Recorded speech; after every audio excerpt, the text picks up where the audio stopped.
Sometimes I get the urge to take pictures of something that's not so pretty, something that has some rust and maybe some peeling paint and showing some deterioration, something that really shows its age, something that has patina.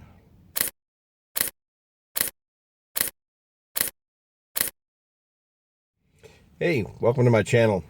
So today I got out to take some pictures, and of course it's raining outside, starting to let up a little bit, so I think I'll be able to get out and take some pictures. But what I wanted to talk about today was pictures that have patina, pictures that show some age and maybe have some rust and some peeling paint and texture and things that really show their age. And so this is one of my favorite subject material to take pictures of.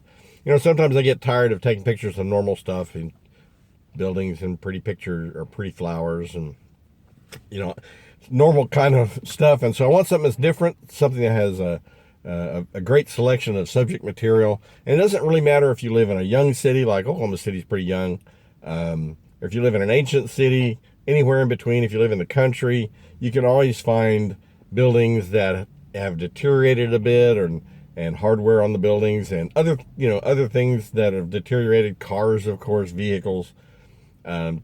That kind of stuff happens fast enough. You don't have to live in an ancient city to find that kind of stuff. If you live in an ancient city, maybe you get to find more of it and some unique stuff that I don't find here in a city like Oklahoma City.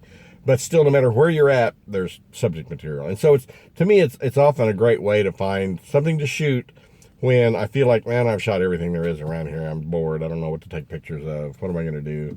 And there's always plenty of this kind of material. And to me, these images really kind of speak to me in a way. I love history, and so these images kind of illustrate that passage of time in history, and so they have an appeal to me in that way that is really pretty strong. So let's talk about the equipment I use to do this. I like images for this kind of work that are sharp, that have great contrast, good color saturation, lots of detail, and for that I like using digital.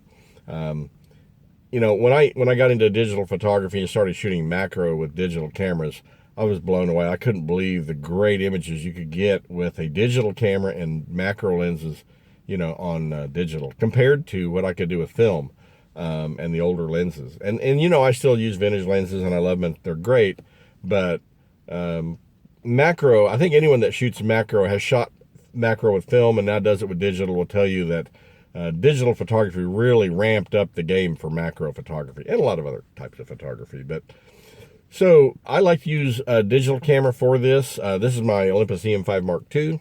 It's got the 14 to 42 2R kit lens. This is actually a great lens for this in that it focuses pretty close.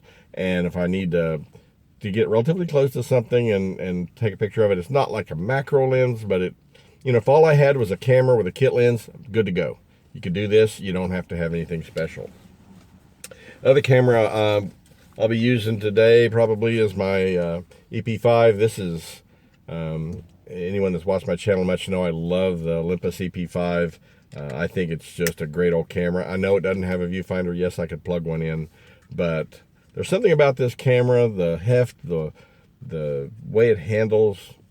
I don't know. I just really love it. And I think you'll find that people that use EP5s have a soft spot in their heart for them. Just a great old camera. And plus they're nice and compact. If I wanted to get great detail and contrast, one of the lenses I like to use is the Olympus 30mm f3.5 macro. It's a great little lens, not terribly expensive. Excellent sharpness, lots of contrast. And at 30mm, it's a slightly long normal lens, but it's a macro lens, so I can get as close as I want. And so these are great for this, and it's a lens I enjoy using for it. Also, I'm going to use the 40 to 150 f4 to f5.6, the zoom lens. This is the inexpensive one that's, I think, new. They're about 150 bucks or something. Usually you can get them for 100 or less. And they perform excellent, good sharpness, great contrast. For the price, they're hard to beat. They're great little lens. And so if you're needing to get close in on a subject, but you can't physically get close to it, this is a great way to do that. So that's a good choice. If you're wanting to shoot manual focus lenses, I probably I mean, there's exceptions, but I probably wouldn't choose a vintage lens. I mean, there are some vintage lenses that have great sharpness and great contrast, don't get me wrong, and they would be fine. And if that's something you want to use, by all means use it.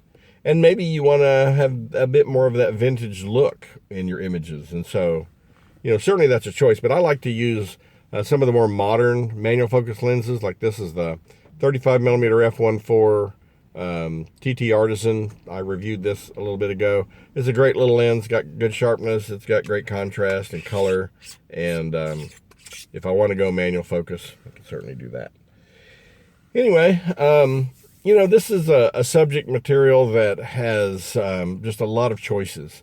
You can find old buildings that, have lots of texture, and old vehicles, old cars and trucks, and old bridges, and in Oklahoma, old oil wells, old boats. I mean, just really anything that you can find that shows that passage of time and has developed some character and some patina, some texture about it.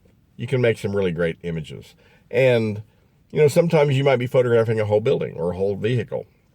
Sometimes you want to zoom in and get detail of some part of it. And if you were to try to illustrate something or make it, the images tell a story, you might use a series of images to do it. And sometimes you'll be able to take a picture of just one image and more or less tell that story. So, there's just a lot of subject material that you can use to do this.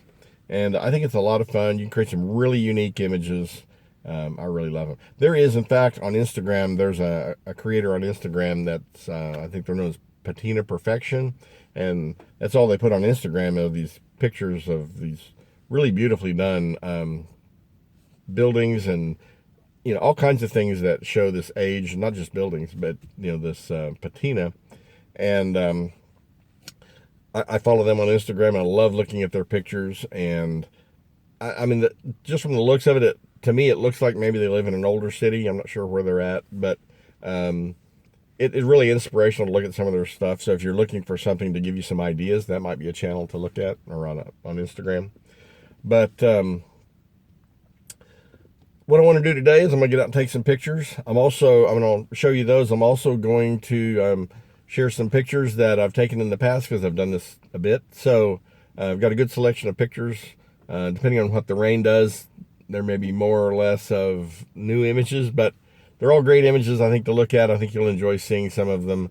And, you can take a look at all these and then let me know what you think, and I'll catch you on the other side.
Well, I hope you enjoyed looking at some of those. No sooner did I finish shooting that first segment and go out to try to take some pictures, the rain started up more, and it's still raining a bit. So While the EM5 Mark II is weather sealed, none of my lenses are, so I can't just venture out in the rain with the camera. I took a few pictures, and you know, obviously I'll mix those in. I've mixed those in with the others. So I hope you enjoyed seeing those. Maybe give you some ideas.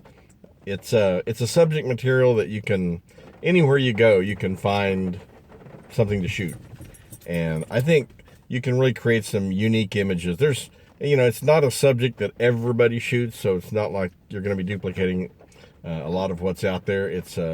There's just I think a small number of people that really focus on this as a main subject material, but it's a subject material that just, there's no end to the number of things you can shoot. I mean, they go on and on and on. So, well, you can hear it starting to rain again, pretty good. So, I hope you enjoyed looking at some of that, and I hope it gave you some ideas. If you have any thoughts or comments, please don't hesitate to leave me a comment.